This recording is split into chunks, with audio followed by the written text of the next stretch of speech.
Alors, dans cette vidéo, nous allons comparer les dynamiques territoriales des États-Unis et du Brésil. Dès l'introduction, vous pourriez insister sur les points communs entre deux États, que sont des États continents, puisqu'ils sont 3e, 5e rang mondial pour leur superficie. Ces deux États ont été progressivement aménagés et mis en valeur de manière globale à partir du 19e siècle.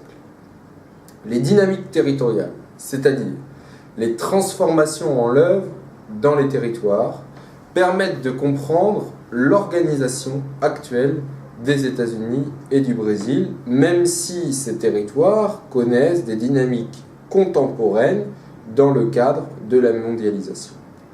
On peut donc se demander comment ces territoires sont organisés et quelles sont les dynamiques qui permettent de comprendre cette organisation. On verra dans un premier temps les dynamiques territoriales qui ont abouti à la maîtrise actuelle des territoires américains et brésiliens, puis dans un deuxième temps l'importance de l'urbanisation qui structure les deux territoires, et enfin dans une troisième partie, nous montrerons que la mondialisation marginalise et participe à la croissance de certains territoires des États-Unis et du Brésil. Donc dans une première partie, on peut montrer que la maîtrise actuelle des territoires est le reflet de dynamique géohistorique de longue durée, en nous intéressant dans un premier temps à la maîtrise totale du territoire des États-Unis. Alors on peut présenter ce schéma qui compare dynamique territoriale brésilienne et dynamique territoriale américaine.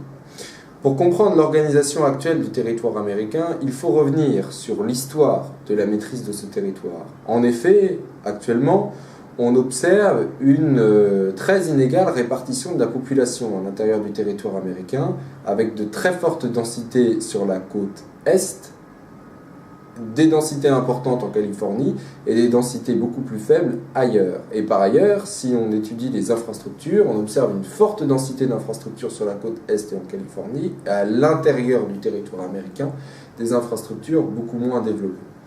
Eh bien, cela s'explique par l'histoire du peuplement et l'histoire des migrations européennes vers les États-Unis. Puisque les États-Unis se sont développés, ont connu une croissance démographique par le littoral atlantique, comme le montre la fondation des premières colonies et la fondation de la capitale à Washington. Et à la fin du 19e siècle, ces colons américains, dans le phénomène de la ruée vers l'or, se sont massivement implantés en Californie.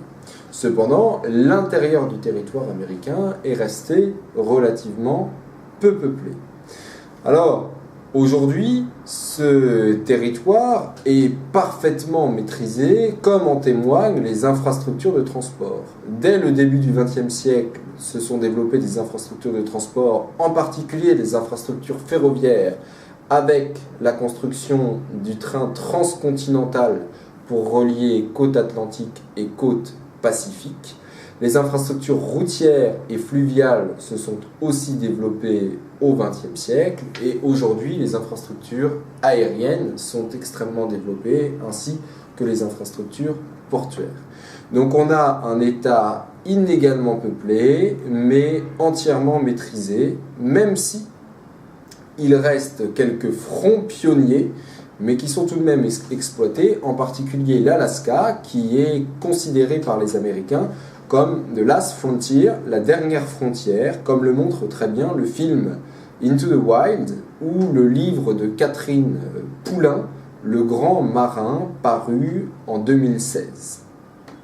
Alors, la maîtrise du Brésil, on le voit, est identique à la maîtrise du territoire américain. Cependant, la maîtrise brésilienne est encore incomplète, alors que la maîtrise du territoire américain est quasiment complète. On a au Brésil une forte concentration littorale des hommes et des activités. Les infrastructures sont extrêmement déséquilibrées entre les infrastructures littorales et les infrastructures de l'intérieur du Brésil. Là encore, ce sont des dynamiques géohistoriques qui permettent de comprendre cette situation, puisque les dynamiques de développement du Brésil se sont faites par le littoral atlantique vers l'intérieur des terres. D'ailleurs, on peut l'étudier à travers l'évolution des capitales brésiliennes. Au XIXe siècle, c'est la région de Salvador de Bahia qui est développée par les colons européens et la capitale du Brésil est à Salvador de Bahia. Puis à la fin du XIXe siècle, pour le développement de la culture du café et l'exploitation des ressources minières, c'est le sud du Brésil qui se développe. Et la capitale passe de Salvador de Bahia à Rio de Janeiro. Et dans les années 60, avec une vision moderniste du développement, avec la volonté de développer l'intégralité du territoire, le Brésil favorise la création de fronts pionniers vers la forêt amazonienne. Et cela se traduit par le déplacement de la capitale de Rio de Janeiro vers Brasilia, qui devient capitale du Brésil en 1960, avec une architecture et un urbanisme extrêmement moderne qui a été décidé par l'architecte Oscar Niemeyer. Alors, ces modèles de développement, ces dynamiques de développement qui ont mené à la maîtrise complète du territoire peuvent être critiquables actuellement, puisque ces dynamiques de développement passent par l'exploitation intensive des ressources des États-Unis et du Brésil au service de leur croissance. Nous l'avions vu dans le cours sur le rôle mondial, la puissance mondiale du Brésil et des États-Unis s'appuie sur leur agriculture et s'appuie sur leur exploitation des ressources du sous-sol, minerais et hydrocarbures. C'est la raison pour laquelle Donald Trump a refusé de signer l'accord de Paris en 2015 pour pouvoir continuer à exploiter les mines de charbon, en particulier dans les Rocheuses. Et au Brésil, l'exploitation de la forêt amazonienne se fait à un rythme de 50 terrains de football par jour. Cette exploitation sans frein peut entraîner des catastrophes. On l'a vu aux États-Unis avec Deepwater Horizon et au Brésil en 2015, novembre 2015, avec la rupture du barrage d'une mine du Minas Gerais qui s'est tout le minerai de fer, tous les déchets de fer retenus par ce barrage se sont déversés dans une boue toxique et ont pollué l'intégralité d'un fleuve, le Rio Doce. Donc, on peut interroger la question d'une exploitation systématique des ressources des territoires américains et brésiliens et la compatibilité de cette exploitation avec un développement durable. Dans un deuxième temps, on peut voir que les dynamiques communes des États-Unis et du Brésil concernent les dynamiques de métropolisation et d'urbanisation. Pourquoi ces dynamiques d'urbanisation sont extrêmement importantes ? Tout simplement parce que la population américaine et brésilienne est une population urbaine. 80% de la population américaine et brésilienne vit en ville. Et ces territoires sont structurés économiquement par les métropoles qui ont le pouvoir de commandement dans les domaines économiques, politiques et culturels. Alors dans un premier temps, on peut étudier ce phénomène d'urbanisation et de métropolisation aux États-Unis parce qu'il connaît des dynamiques récentes. Les États-Unis sont un territoire qui sont structurés par les métropoles, avec une inégale répartition, une forte concentration de ces métropoles sur la côte est, en particulier dans la mégalopolis de Boston à Washington, et sur la côte ouest en Californie, entre San Francisco et San Diego. Mégalopolis d'un côté, mégalopole San de l'autre côté. Entre les deux, on a des métropoles isolées au sein de la Sun Belt. On peut penser à Phoenix, Denver, Houston, Dallas, qui est une forme de duopole. Ces métropoles concentrent hommes et activités, mais on observe actuellement une dynamique des métropoles de la Sun Belt qui sont celles qui connaissent la plus forte croissance économique et la plus forte croissance démographique. Cette croissance est développée par les migrations intérieures d'habitants des États-Unis qui viennent vivre dans les régions de la Sun Belt, mais aussi par les migrations transfrontalières, migrations mexicaines en particulier. Les migrations intérieures, on peut qualifier ce phénomène d'héliotropisme, attractivité du soleil. Au Brésil aussi, le territoire est organisé par des métropoles qui concentrent hommes et activités. Le réseau métropolitain brésilien est encore plus déséquilibré que le réseau métropolitain américain, puisqu'il est très largement concentré dans le triangle d'or entre Rio de Janeiro, Belo Horizonte et Sao Paulo. Sao Paulo est d'ailleurs la 4e ville mondiale en nombre d'habitants. Ces métropoles brésiliennes se sont longtemps développées grâce à l'exode rural, mais aujourd'hui leur croissance ralentit. Ce sont les métropoles de l'ouest brésilien et en particulier les métropoles de l'Amazonie qui connaissent aujourd'hui les croissances la plus forte avec les perspectives de croissance économique les plus importantes. On peut penser à Brasilia ou à Manaus. Mais dans les deux cas, ce sont les métropoles qui permettent les croissances économiques des États-Unis et du Brésil dans le cadre de la mondialisation. On va voir en effet dans un troisième temps que la mondialisation contribue à la transformation des territoires américains et brésiliens. On peut à nouveau faire un schéma qui montre cette transformation des territoires américains et brésiliens par la mondialisation avec des points communs évidents entre les deux territoires. Alors nous verrons dans un premier temps les dynamiques de spécialisation des territoires aux États-Unis, avec d'abord les territoires moteurs américains. Quels sont les territoires moteurs? Ce sont les territoires qui sont ouverts vers l'extérieur, les façades littorales et les zones transfrontalières. On a 3 grands ensembles. La mégalopolis, qui est très ouverte sur le monde avec une forte densité d'infrastructures, câbles, ports, aéroports internationaux, lignes de train, qui va de Boston à Washington et qui concentre un grand nombre d'hommes et de capitaux avec les premières villes mondiales, en particulier la ville de New York et la ville de Washington.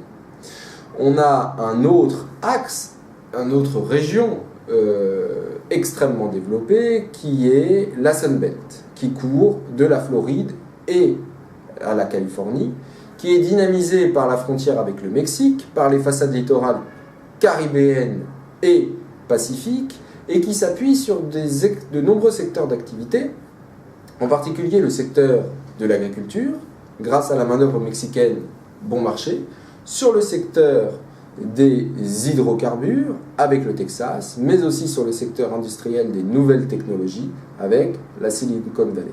Enfin, on a un troisième ensemble qui connaît une dynamique économique extrêmement forte en relation avec la Chine, et ces grands ports que sont les ports de Seattle et le port canadien de Vancouver, c'est ce qu'on appelle la Pudgetopolis, qui elle aussi connaît une croissance économique forte grâce à des industries performantes. On peut penser à Microsoft ou Boeing.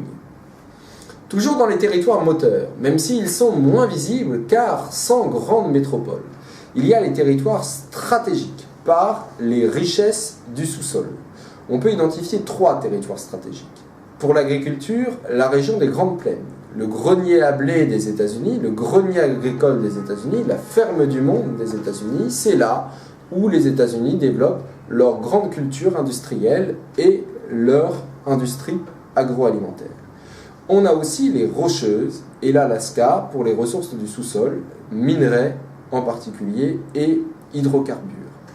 L'Alaska n'est pas encore complètement développé au niveau de ses ressources stratégiques. Cependant, ces ressources participent de la puissance américaine car elles lui garantissent une indépendance énergétique future. Face à ces territoires qui sont dynamisés par la mondialisation, nous avons des territoires qui, eux, sont perdants dans la mondialisation. 2 territoires en particulier. Le Vieux Sud, noir, esclavagiste, qui vivait d'une agriculture de plantation. Il a eu du mal à s'adapter à cette mondialisation et il est aujourd'hui en crise. Ce Vieux Sud, marqué par la Caroline du Nord, par exemple, la Caroline du Sud, et vous avez de nombreux écrivains qui parlent de ce Vieux Sud en difficulté, à l'image de l'écrivaine Toni Morrison dans son livre Paradis, qui montre la violence de ce Vieux Sud, la difficulté des conditions de vie. Et vous avez aussi un vieux nord, qui est la Rust Belt, la ceinture rouillée, qui s'était développée au XXe siècle avec l'industrie sidérurgique et l'automobile, et qui, face aux délocalisations des années 70-80, en particulier vers la Chine, mais aussi vers les pays voisins comme le Mexique, a connu une forte augmentation de son chômage et une disparition de ses usines que l'on a laissé rouiller. Voilà pourquoi on appelle la Rust Belt. Et il y a en particulier des villes comme Detroit, comme Pittsburgh qui ont connu des difficultés importantes. Alors ces villes sont en phase de reconversion, mais l'arrière-pays, c'est-à-dire les petites villes en marge de cette Rust Belt, connaissent toujours des difficultés économiques extrêmement importantes et elles ont fait le terreau de la victoire de Donald Trump avec son slogan America First, où il promettait aux Américains de relocaliser tout un nombre d'entreprises américaines qui avaient délocalisé à l'image de l'entreprise Ford. On retrouve les mêmes dynamiques au Brésil de territoire moteur de la mondialisation et de territoire en crise dans la mondialisation. Il y a une région brésilienne qui a du mal à connaître une croissance dans la mondialisation malgré le développement du tourisme, c'est la région du Nord-Est. Comme dans le vieux Sud américain, c'est une ancienne région esclavagiste, une ancienne région de plantation de canne à sucre, qui aujourd'hui connaît un retard de développement à l'intérieur du territoire brésilien, malgré l'attractivité touristique de certaines de ces villes côtières, comme la ville de Salvador de Bahia. Au contraire, le littoral sud-est brésilien, autour du triangle d'or, Rio de Janeiro, Sao Paulo, Belo Horizonte, est très inséré dans la mondialisation. La région du sud-est du Brésil concentre 50% de la population du pays, 80% de la production industrielle et la plupart des sièges sociaux des grandes entreprises brésiliennes, à l'image de la firme aéronautique Embraer. Et enfin, l'ouest brésilien peut être considéré comme un territoire stratégique. C'est lui qui assure au Brésil sa puissance agricole. C'est là où on trouve les plus grandes fermes brésiliennes. C'est lui qui fait du Brésil une ferme du monde, avec les immenses exploitations agricoles de soja ou de viande de bœuf. Et l'Amazonie, elle aussi, est défrichée au rythme de 50 terrains de football par jour pour l'exploitation agricole, le développement de l'élevage, l'exploitation minière, avec un grand nombre de minerais de fer à l'intérieur de cette Amazonie, et l'exploitation forestière également. Ces productions sont exportées depuis les grands ports de Belém et de Santarém et sont destinées au marché mondial. C'est donc par les ressources que l'Amazonie connaît une forte croissance et une grande intégration dans la mondialisation. Il ne faut pas oublier d'étudier les dynamiques territoriales à d'autres échelles, et en particulier à l'échelle locale, puisqu'à l'intérieur même des métropoles, qui sont les territoires les plus connectés à la mondialisation, on a des territoires plus ou moins connectés. C'est le cas dans les grandes métropoles mondiales, comme New York, que nous étudierons plus tard dans l'année, où on a des territoires hyper connectés, c'est le cas de Manhattan avec la bourse de Wall Street, avec le quartier d'affaires, et des territoires marginalisés à l'image du Bronx. C'est le cas aussi à Rio de Janeiro, où on a des territoires très intégrés à la mondialisation, en particulier cette mondialisation touristique autour des plages de Copacabana et d'Ipanema, et des territoires beaucoup plus marginalisés, comme les favelas de Rio. Cependant, ces territoires évoluent. C'est le cas à New York avec Harlem, qui est un territoire pauvre, qui est devenu un territoire connecté à la mondialisation et gentrifié. C'est le cas à Rio, lors de l'organisation des Jeux Olympiques de 2016, où une partie des favelas ont été transformées, déplacées pour permettre l'organisation de ces Jeux Olympiques.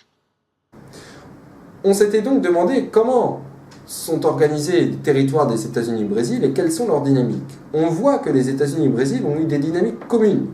Dynamique commune d'occupation du territoire, dynamique commune de métropolisation et dynamique commune d'intégration dans la mondialisation. Cependant, nous avons quand même une différence d'échelle qui nous amène au court rôle mondial des États-Unis et du Brésil, car les États-Unis sont un territoire complètement maîtrisé, métropolisé et très inséré dans la mondialisation, tandis que le Brésil est un territoire encore inégalement maîtrisé, et il y a un déficit d'infrastructures de transport en particulier, et moyennement intégré dans la mondialisation, très intégré à l'échelle régionale mais moins à l'échelle mondiale, avec une crise économique actuelle forte. On peut par ailleurs se demander si ces dynamiques territoriales actuelles sont compatibles avec le principe du développement durable.